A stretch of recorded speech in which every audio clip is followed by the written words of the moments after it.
Pacers lose in Memphis, and this is a new style of loss. Their offense fails them. They only give up 116, yet lose by double digits to the Grizzlies. What went wrong? Why is Tyrese Haliburton struggling? Where did the offense go? Andrew Nemhard's back, and the bench stunk. We're talking about it all today on the Locked On Pacers podcast. You are Locked On Pacers, your daily Indiana Pacers podcast, part of the Locked On Podcast Network, your team every day.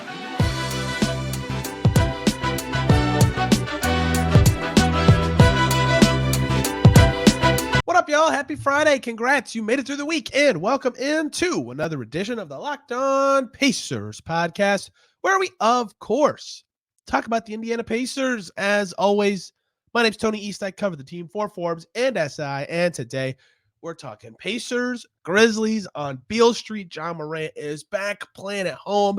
The crowd's giving defense chance 3 minutes into the game. The atmosphere is there, and the Pacers offense was not there.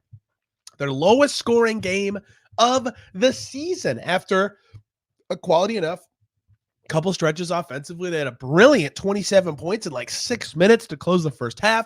They pulled off an awesome comeback. They were clicking, and that never returned. What went wrong for the Pacers in this game? Why did they score so few points? What's going on with Tyrese Haliburton? Man, we have a lot to talk about there. Andrew Nemhard's back. The bench, after one of their best games of the season, was really rough. Man, do we have a lot to get to from the Pacers' loss in Memphis. And it was such a weird game, right? Like, to talk about what happened, you have to talk about the game flow first, right? The Pacers looked terrible to start this game. They were like kind of in it for the first 2 or 3 minutes, and then the Grizzlies just blasted them. We're up 12 points, 13 points at the end of first quarter. They looked way better. The crowd was really into it. Morant was looking good. And Morant, Bane, and Jaren Jackson Jr. by themselves had 8 more points than the Pacers after one quarter, right? Like, the Stars were doing their thing. The Grizzlies had energy. They looked phenomenal. And then the second quarter starts, and the Pacers were worse. The Memphis Grizzlies lead got up to 23 in the middle of the second quarter. I believe it was 29. I will double check this, but I wrote a story. So I believe it was 29-52, and that is correct, with 5:59 to go in the first half. And the Pacers were down by 2 at halftime, right? They were awesome for this last 6 minutes of the half. And there's a lot of reasons for that. Toppin was making plays, but the Pacers really got going when Tyrese Haliburton got going, right? He had a finger roll with 3:20 to go. That cut it to 16. And then he scored on the very next possession. And they had an assist on the next possession. And then he threw it to Turner, who got fouled. Or excuse me, he assisted Turner, who got fouled. And then he assisted Nesmith on the next possession. And then he assisted Nesmith again on the next possession. And then he scored again. And then he assisted Hield on the next possession. If you just followed along, Tyrese Haliburton scored or assisted on every Pacers point for the final 3:20 of the first half, as the Pacers went from down 18 before he scored his first basket to down 2 at the half. That sounds phenomenal. And Tyrese Haliburton had a very pedestrian game for his standards. That was by far his best stretch, and that never came back. And they actually started off the second half really well. They take a lead, their only lead of the game. They were up 3 for 1 possession, I think, and the Grizzlies immediately answered. And then they went up again and lost it. Haliburton came down. And this is just a thing that happened that I'm curious about. And he hit a 3, but they called an off-ball foul on Vince Williams Jr. running around to Miles Turner's screen. And the foul was before the shot. So it didn't count. And Haliburton was never the same. And I'm not, that those might not be related things, but like his rhythm just died from that point on. And so the Pacers, after going up 3 in the third quarter, just looked miserable for the next stretch. Grizzlies go back ahead, and the game was never close again. They went on like a 16-4 run and maintained a pretty big lead. The Pacers got it close-ish late in the quarter, but it was such a weird flow because there were really only like 2 pockets of the game. The last 6 minutes of the second quarter, and then like this random middle stretch in the third quarter where the Pacers looked any good. And the rest of the game, they just looked awful, right? And their comeback, even that stretch where they looked good, air quotes, they were just scoring. Their defense wasn't doing that much better, right? Their intensity went up, but I thought the Grizzlies were just like missing and messing up. So it's not a ton of credit to the Pacers for that. They deserve some. They obviously made the comeback and made the shots, but to see, it was just a weird game, and the game flow really throws off the scores and stuff because their best stretch of the game, their star player looked amazing, right? His stat line, Tyrese Haliburton, was good. 17 points, 14 assists, but he struggled, and the Pacers offense really struggled. And that is the story of the game. We will start there. We have to start there. 103 points for the Pacers tonight. For those keeping track at home, that is their lowest point total in a game this season. Their previous low was 104 in Boston. without Haliburton. They had 105 in their loss to the Bulls early in the season. This was 103, which of course surpasses both of those numbers. And it's weird that that happened because two things, well, really three. Three things made that the case. One standout one and two lesser ones. Their three-point percentage was okay. It wasn't good. They were 18 for 52 from three. That's a lot of threes, first of all. 35% from deep. Jaren Jackson's down there. It's not easy to go at Bismack Biyombo and Jaren Jackson all night, but that's a lot of threes. That's a fine enough percentage, though. But their twos were not good, right? On their 48 twos, they made 20, right? That's barely over 40%. They shot 42.2% of the night. That's stat one that killed them. On the twos, on the attacks, they weren't there. 32 points in the paint for the Pacers. I honestly, the numbers are so low that I think the logging might be a little weird on what counts as points in the paint from the Memphis scorekeepers, because the Grizzlies only had 48, and it felt like both teams were attacking the paint at least a decent amount. But either way, very low numbers, right? 32 points in the paint for the Pacers. Stat two, and this was just the way this game was, not a lot of foul calls all night. Like, I think after the third quarter, both teams were at under 10 free throw attempts. Pacers finished the night with 11 foul shots. They went 9 for 11. That's a fine enough percentage. It's probably above their season average without doing quick mental math. But only getting to the line 11 times kind of underscores what I just said. We weren't getting to the rim that much. We weren't doing those things. 11 free throw attempts is their season low. It's their second lowest makes. They had that, the Boston game was, of course, more miserable. But that sort of offensive output can't happen. And so on a night you're okay from three, missing twos, and not getting to the line, you have two ways you can win. You can, well, really one, but it's split up into two. And you have to win the possession game. You have to have the ball a lot. You have to have more chances than your opponent. And the Pacers did well at the offensive glass. They had 12 offensive rebounds. That was more than Memphis, but they had 16 turnovers in this game. That's not a lot, but it's more than they like, and it's in their top 8, I believe, for games this season. They've only won twice with this season with more than 15 turnovers, right? And that was Detroit and then Cleveland in the first in-season tournament game. 16 is a decent amount. 18 is actually the number they had. I'm good at reading numbers on a page. No, 16. Memphis was 18. Okay, there we go. Still, the stat stands. A lot of turnovers, not getting to the line, and not making the twos, not attacking in a way that was productive. That's weird. That's not something that typically happens to the Pacers. It certainly happened in this game, and you can even look at the shot plot and go, wow, they really were struggling around the rim. They were okay in the mid-range. They made enough threes. They didn't take a lot of mid-rangers, but they made them. But right around the rim, they were atrocious. Didn't work out for them.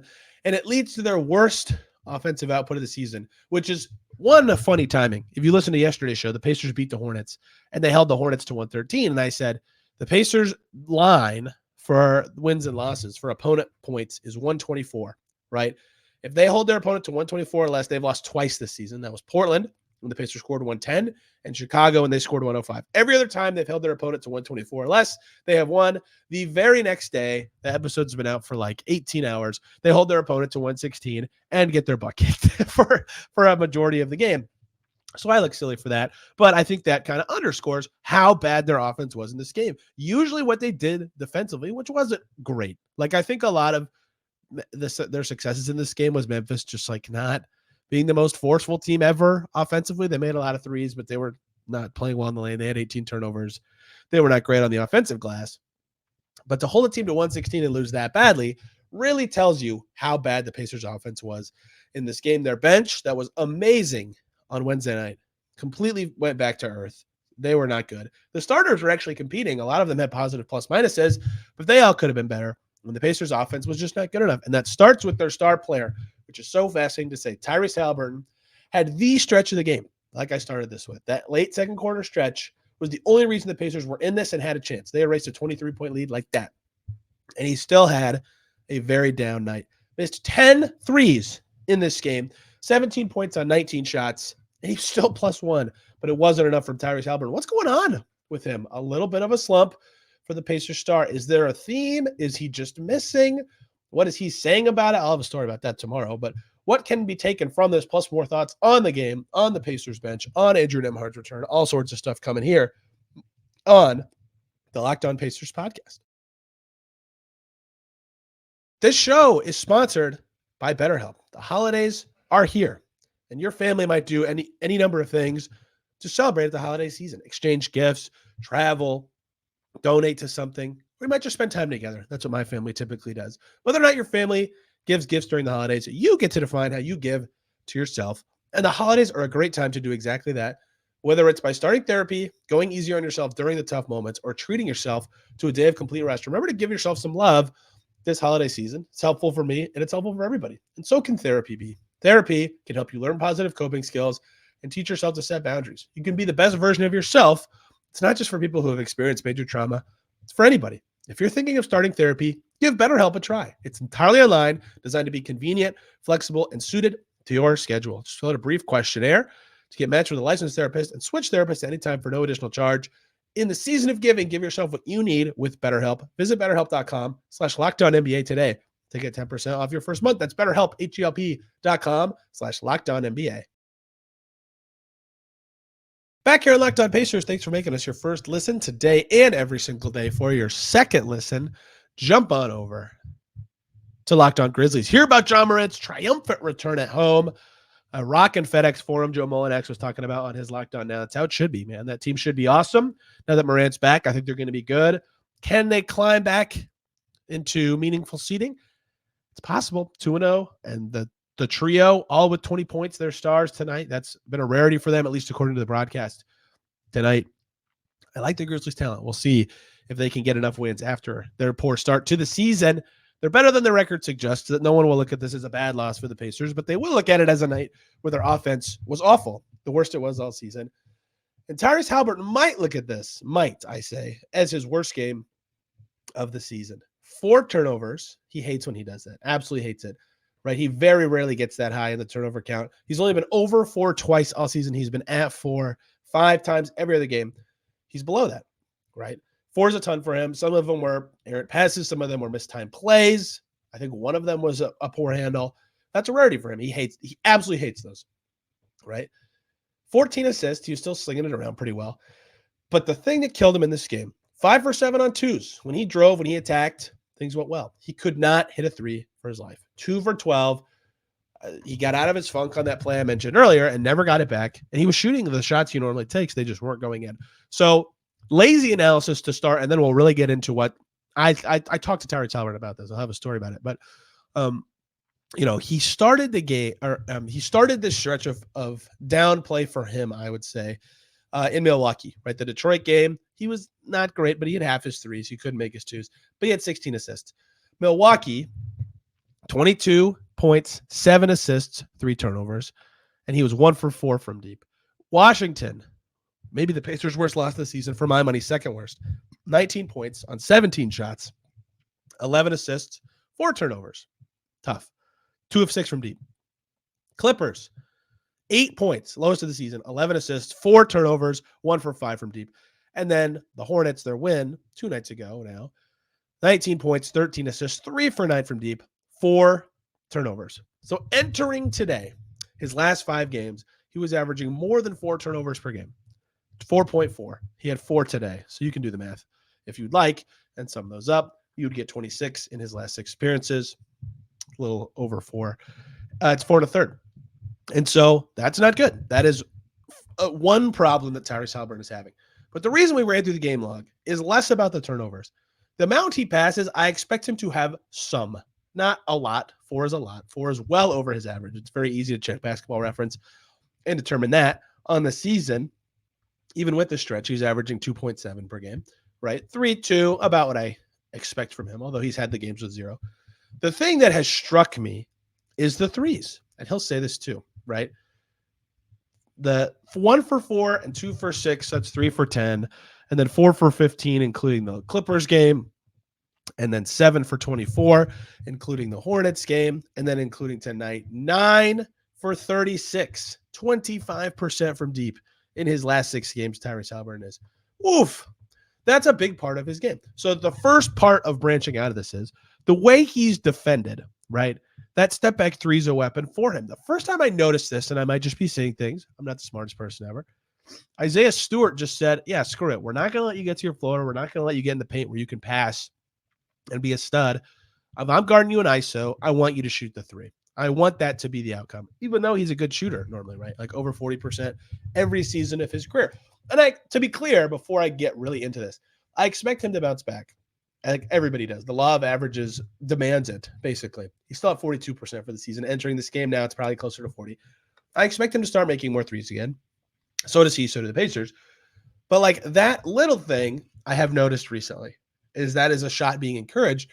And that's fine. He makes them a lot. But if it's just something he has to think about, or like, why am I being guarded this way? What can I do about it? That's a hurdle. But the real thing is the blitzes, right? When I talk to him, some like he gets pressed now more because then he can't look up the floor and run and all that stuff.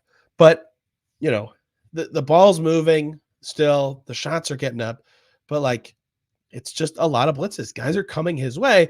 And so how he's been kind of adjusting and what he's needed to see is like how does each individual team do it? Now, to be clear, the Grizzlies were not blitzing a ton tonight. At least I didn't think so. For those who don't know what a blitz is, like if there's a screen for Tyrese Haliburton as the ball handler, both defenders just go right at him, right? They don't care about the roll man. They want to make the pass really difficult by being right in his face. So sometimes they'll chase him all the way out to half court, for example. He wants to figure out if they're going to do that because then he knows he can dribble backwards and set somebody else up. And if they're going to bail on it pretty quickly, he wants to know so he can be patient and keep reading the game, right? How he's getting blitzed matters just as much as him actually getting blitzed. So he's been missing shots. He said that, but that's another part of it. Like how he can be himself when teams are trying to make him make those decisions. And, he obviously likes to start far to the left because he can go right on his pick and rolls, but teams don't want him to do that. So he'll reject screens and get where he wants to go. Like he's doing all this stuff, but it's the blitzes, right?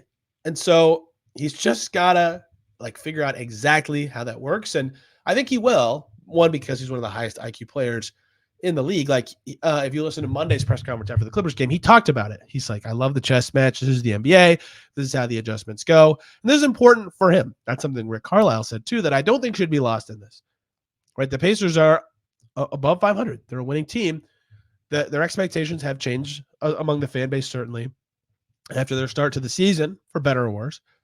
And so in the long term, like Haliburton seeing these coverages and knowing how to handle them is like good for him and good for the Pacers that he'll know what to do, right? It was a big deal that the Pacers saw the double teams in the Cavs-Pacers series in 2017-18, for example, and learned what Victor Oladipo needed to do better against them.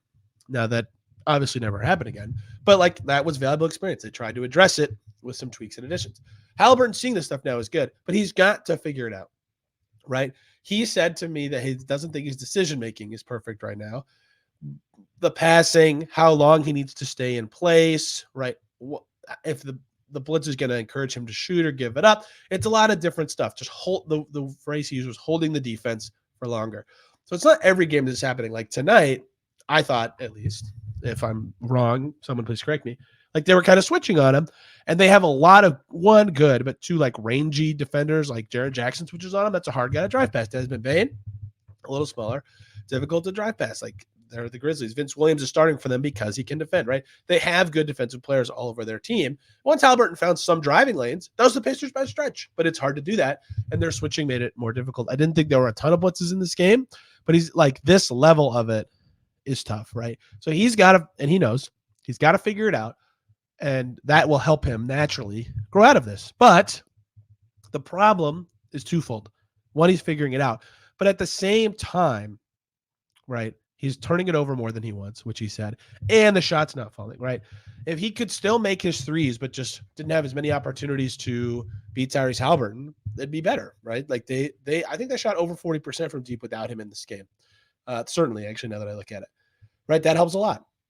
4 turnovers is a lot for him. So those things he can clean up, and he knows it. And I think he will. We have a track record of his success, and he's only 23. It's not like there's any veteran aging out stuff going on here.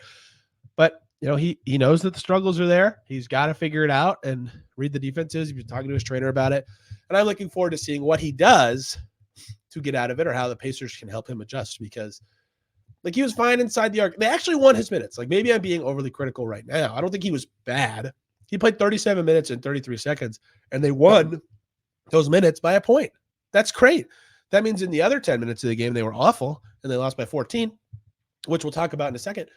But he was still effective. He forces the defense to guard him in a way that helps everybody else, right? Obi Toppin was raining in threes. Miles Turner had some space. Well, he'd probably like to be better. Same with Buddy Hield. Same with Bruce Brown. And yes, those guys are struggling. Again, Bruce Brown didn't have the the other stuff impact that I always talk about with him. He had a rough game. But in general, like if he's getting that attention and other guys are making shots, that takes a lot of the pressure off of him. And that some of that did happen today, but not all of it. He knows what the adjustments are. The problem now is figuring out how to actually input them into what he does and still be Tyrese Haliburton. Again, I'll have a story with these quotes probably Friday, although we'll see. Christmas is going to make my schedule extremely confusing and different for the show. I'm hoping that they'll still be out as normal next week. We will see. I want to talk about the bench. Andrew Nembhard returning in this game. Still some more stuff to discuss from Pacers Grizzlies, as the Pacers are now 14 and 13. But we're also going to really quickly talk about the great people over at PrizePicks. We're doing daily fantasy sports made easy. You just pick more than or less than on 2 to 6 player stat projections and watch the winnings roll in. It's super simple. Kevin Durant, when he's playing for the Suns, so you can have more or less than 28 points. For example, the number could be different. Trae Young, more or less than 10 assists. That's how you play. You can also do combo projections across sports. For example, LeBron James plus Travis Kelce had a 10.5 combo of threes and receptions. You can pick 2 to 6 players, watch the winnings roll in. You can win up to 25 times your money this basketball season. They even have a reboot policy, so you're still in the game if one of your players gets injured. Go to prizepicks.com/LockedOnNBA and use the code LockedOnNBA for a first deposit match up to $100 at PrizePicks. That's prizepicks.com/LockedOnNBA and use the code LockedOnNBA. You'll get a first deposit match up to $100 at PrizePicks Daily Fantasy Sports made easy. Back here at Locked On Pacers, thanks for making us your first listen today and every single day. Check out Locked On Magic next to get the scoop on the Pacers' next and final pre-Christmas opponent and a team that pummeled them earlier this season. For my money, still the worst loss of the Pacers season, not because the Magic aren't good. They clearly are way better than I thought they would be, but because the Pacers were flat out embarrassed that day. They were down almost 40 points at halftime. People keep comparing it to the Wizards game, and like record-wise, the Wizards loss is the worst one, but I think the way the Pacers played, how they felt and how they should have felt, the Magic loss was worse. But I think doesn't matter. What does matter is how the Pacers played in this game. And the night after, their bench was unbelievable. They're like 18 for 20, I believe. Their top 4 bench guys in minutes against the Hornets. They stunk today. They just weren't as good. Ben Mathurin, 3 for 10. He was having some nice passes, but not a good enough game from him. Aaron Nesmith was awesome. His defense was phenomenal. Absolutely nothing to say about him. 4 steals, 3 blocks, 5 rebounds, 14 points on 12 shots. And Nesmith has been just ridiculous recently. I think they need to find a way to play him more. He was not the reason the bench was crummy in this game. Andrew Nembhard was back from injury. We'll talk about that in a second. His stat line wasn't much, but he defended John Morant a lot. And TJ McConnell barely played with Nembhard back and Haliburton playing. And Isaiah Jackson did not feel his impact the way you have in recent games. The bench they got smoked, right? They were in the late first quarter when the lead went crazy. Mathurin was minus 22, for example. Nesmith was minus 23. That's not on him. He just happened to be in bad stretches. The starters kept it close, right? Haliburton, Toppin, Hield all have a positive plus minus, mostly because of their overlapping minutes. But the bench fell apart in this game, and that hurt them. That has been a weapon for them a lot of the time. And the Grizzlies do have good depth. They're a good team. Santi Aldama's awesome. Zion Williams banked in a 3 he couldn't miss. John Konchar is good. Xavier Tillman is fine.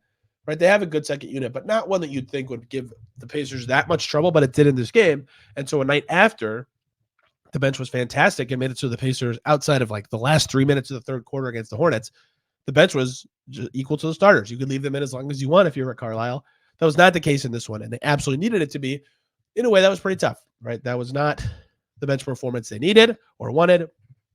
Instead, a loss. If those minutes went half as poorly, they might win this game. That's a made-up ratio, but they needed it to be better. Andrew Nembhard back. I think that's important. They need that perimeter defense. I think they'll like you could see his first game back, he played 16 minutes. That's double what Jalen Smith played in his first game back. They had different injuries. They were out different amounts of time. I'm not comparing that in that sort of way, but just they need him, right? He hit 2 for 3 from deep. His 2 threes were late in the first quarter that like stabilized the Pacers. His defense is just great. 2 steals in this game. He was one of their best matchups for John Morant all night. And he hasn't, some of this is injury, some of this is rotation up and downs. He hasn't had the impact I thought he would this year, right? Before the season, my bold prediction was Andrew Nembhard would be the X factor for the Pacers this year of their role player guys. But I still think he's so important, right? Like he can defend, he can dribble, he can get into the paint, he can pass. his shooting has been up and down this year. If he could shoot a lot better, that'd be huge for the Pacers. But that kind of player, especially on the perimeter, is very valuable for this Pacers team. I think him being back is going to be important. And now they're pretty healthy, right? They have the G League Showcase Finals is Friday, and then the Pacers play the Magic on Saturday. So they could have Jarris Walker back, Ben Shepherd. Perhaps they could be almost fully healthy again on Saturday. We'll see, knock on wood, if you're listening and can. But they've been recovering, and the G League Showcase is about to end. Speaking of that, we'll touch on that come Monday, actually. We'll talk about the Magic game results and the G League Showcase result on Monday's show. But the Mad Ants are in the finals. They're playing great. They've won 14 in a row. But we don't have a lot to talk about there until their final game is done. They play the Westchester Knicks. If you're listening on Friday, tonight at 7, they had a crazy overtime win against College Park Skyhawks on Thursday to reach the finals. But let's talk about the Magic for a second. Magic are such a good team. That team embarrassed the Pacers, but they haven't. Last time I talked about the Magic, I was wrong. I was way too down on them. They're good. They're a good defensive team, but they're not at the defensive level they were earlier this season. They're down to 5th in defensive rating now. And they're not stumbling. Calling it that is a stretch. They do have Wendell Carter back now. And Markelle Fultz, I believe, is pretty close to returning. But they're still the exact prototype of team that kicks the Pacers' butt. The Magic have lost 4 in a row, and they're 4-6 in their last 10. Right? So they're not playing as good as they were when they played the Pacers last time, but they still are the same team. Right? They still are the same group that's going to give them trouble because they're huge and can defend. We saw this last time. Franz Wagner, Paolo Banchero, whoever's at center, Goga last time, maybe Wendell Carter this time, plus other players on their team. Like, they're just big. Jonathan Isaac coming in off the bench. Like, they can just always throw size at you. The Pacers have struggled against those teams on both ends. They really struggled against the Magic on both ends at Gamebridge earlier in the season. And they can defend well, too. Those are the teams, right? Los Angeles, Orlando, Toronto, that have given the Pacers the most fits. The Celtics at times, the Timberwolves less than a week ago. So I think this is going to be a tough one for the Pacers. And I maintain what I said last time. The key is not their defense. They cannot stop Banchero consistently. They probably can't stop Franz Wagner consistently. They've got to score. They cannot have another 103 game, right? That just will not do it. And the Magic did the best job defending Haliburton of anybody. So fitting timing that he is in a slump and they're back in town. Maybe now you could say that was the Clippers. But remember, last time they played the Magic, Haliburton was 4 for 14, 1 for 3 from deep, 4 turnovers, 3 assists. His lowest game score of the season, lower than this Clippers game. That was his worst game. Their size disrupted him. Their skill on defense disrupted him. They're a good team. They're going to be a tough matchup for the Pacers tomorrow night. And we'll cover it here on Christmas. Can you believe that? Christmas edition of Locked On Pacers coming on Monday. We'll talk about whatever happened in the Magic game and the finals of the in-season tournament, the G League Showcase Cup, whatever happens with the Mad Ants and the Pacers guys there. So it should be fun. A Christmas show, probably be shorter because I am, in fact, going to be out of town and spending time with family. And then we'll talk Rockets and other trends and about the Rockets game all next week before we roll into the last stretch of the year. We're covering everything here on the Locked On Pacers podcast. I hope you all have a great holiday weekend and are able to spend some time with family. I'm really looking forward to it. Hopefully you guys don't argue too much about the basketball played by the Indiana Pacers during your holiday fun and can enjoy time with loved ones. And if you're not planning on spending any time with loved ones or you don't celebrate Christmas, enjoy whatever you're doing this weekend. I hope everybody has a safe and fun time around this time of year. New Year's just coming right up. We have a lot coming here on the Locked On Pacers podcast. Thank you all so much for listening today. I am on Twitter at Tony R. East, and the show is there at Locked On Pacers. If I said something stupid, those are the best places to reach me and tell me. Outside of that, I'll see you guys on Monday talking Pacers, Magic, Indiana Mad Ants, and more. Thank you all for listening. We'll see you then.